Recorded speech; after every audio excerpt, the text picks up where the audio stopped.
Bonjour et bienvenue dans cette formation sur la signature de documents PDF avec Secure Exchange via Gmail.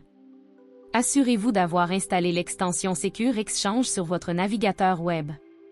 Ouvrez Gmail et vérifiez que l'extension est activée. Cliquez sur « Nouveau message ». Saisissez l'adresse courriel des signataires dans l'ordre souhaité, puis rédigez votre courriel normalement. Notez que l'ordre dans lequel vous entrez les adresses des signataires détermine l'ordre de la signature. Les signataires devront compléter le processus à tour de rôle. Cliquez sur l'icône de trombone pour attacher le document PDF que vous souhaitez faire signer. Une fois le document attaché, assurez-vous qu'il apparaît sous le bouton « Envoyer ». Si le document apparaît au-dessus du bouton, cela signifie que l'extension Secure Exchange est désactivée et le document sera envoyé avec Google, sans la protection de Secure Exchange. Cliquez sur le bouton vers « Obtenir une signature ». Si vous devez également signer le document, cochez la case « Je dois signer le document ». Veuillez noter que Secure Exchange prend uniquement en charge les documents au format PDF pour la signature. Pour définir les zones où vos destinataires doivent signer, cliquez sur l'icône du document.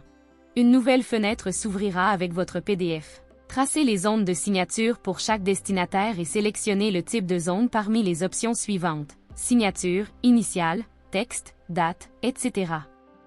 Les différentes options de zone incluent: signature, pour ajouter une signature électronique.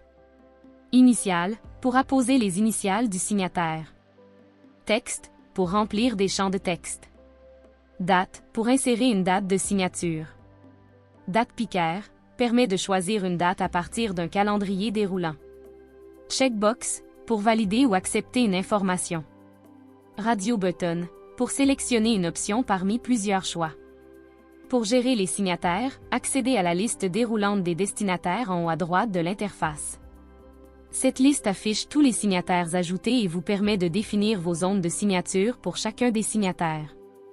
Si besoin, vous pouvez ajouter de nouveaux destinataires en cliquant sur le bouton vers « Ajouter un destinataire ». Utilisez également le bouton rouge « Effacer les zones du signataire » pour réinitialiser les zones de signature attribuées à un signataire spécifique, si nécessaire. Dans cette fenêtre, vous verrez également vos modèles de signature préenregistrés qui facilitent le placement de zones de signature et d'autres éléments pour des types de documents courants. Ces options permettent de personnaliser le document en fonction des besoins de la signature. Une vidéo est disponible, si vous souhaitez savoir comment vous créez des modèles de signature. Le bouton orange, situé à droite du champ de destinataire, permet d'attribuer une zone de signature à un autre signataire en cas d'erreur. Pour utiliser cette fonctionnalité, sélectionnez d'abord le destinataire auquel vous souhaitez attribuer une zone. Ensuite, cliquez sur le bouton orange, puis sur la zone de signature déjà dessinée que vous souhaitez lui assigner.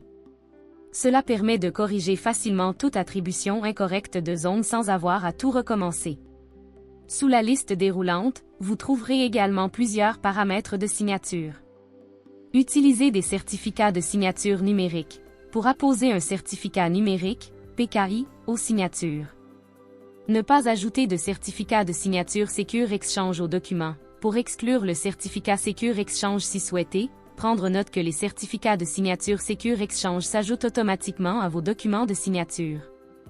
Ne pas verrouiller le document après signature, pour garder le document modifiable après signature. Après avoir défini les zones, cliquez sur « Fermer » puis sur « Envoyer ». Une fenêtre contextuelle s'affichera, vous permettant de choisir de sécuriser le message ou uniquement les pièces jointes.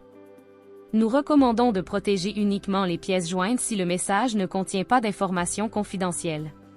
Sinon, sécurisez le message entier. Le processus de signature est séquentiel, ce qui signifie que le document est envoyé à chaque signataire dans l'ordre établi. Le deuxième signataire ne recevra pas le document tant que le premier ne l'aura pas signé. Cette séquence garantit un niveau de sécurité élevé grâce au chiffrement de bout en bout.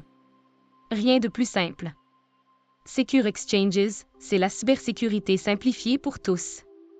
Consultez nos autres vidéos pour en apprendre davantage.